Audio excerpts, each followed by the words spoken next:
All right, we're back for part 2. So now we're going to go ahead and solve equations that have to do with your arc trig functions, so your inverse trig functions. So let's look at this first one. So this one, it says we're doing arc cosine of 2x equals pi. So you can think about this as doing the opposite, right? So cosine of pi equals 2x. Cosine of pi, you can look at your chart if you need it, but it's positive 1 at 0, so therefore the other one, it's negative 1 equals 2x. You divide both sides by 2, x equals negative 1/2. All right, let's go to the next one. This one, the idea, you always want to get your inverse trig function or your arc trig function alone, so let's divide both sides by 4. So we get arc secant of x divided by 2 equals pi fourths. So now we do secant of pi fourths equals x divided by 2.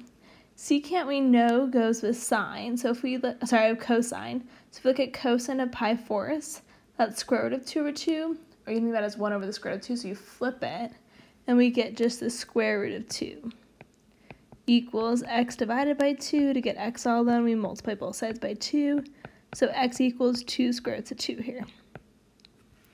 Okay, on the next one, once again, think about getting your inverse trig function all alone before we kind of switch functions. So I'm going to add the pi squared, so we'll do 9 arc sine squared of x equals pi squared. Divide both sides by 9.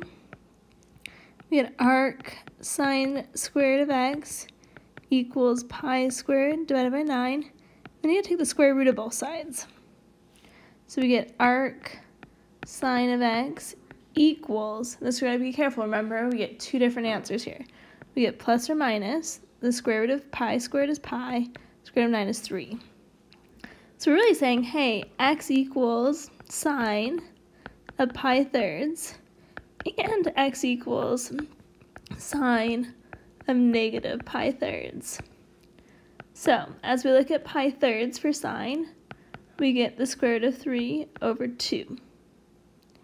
As we look at negative pi of thirds, we're in the fourth quadrant, therefore same value, square root of 3 over 2, but it is negative. So we've got two different answers this time.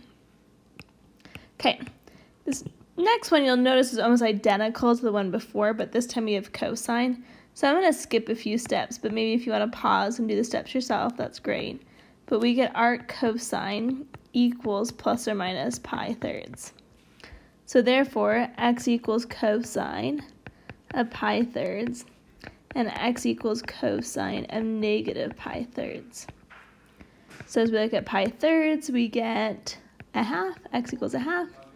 And as we look at negative pi thirds, in the fourth quadrant, at cosine is also positive, so it's still 1/2. So notice here, really similar problem, but this time we only have one answer rather than the plus or minus. Okay, we've got one last one here. Think about getting arctangent all alone. So let's add pi to both sides. So 4 of arctan of 3x minus 3 equals pi. Divide both sides by 4. So arctan of 3x minus 3 equals pi fourths. So now we're saying, hey, tangent of pi fourths equals 3x minus 3. So tangent of pi fourths is 1 equals 3x minus 3. Hey, now this is a super easy equation. We add 3, so we get 4 equals 3x. Divide both sides by 3, x equals 4 thirds. All right, you're all set.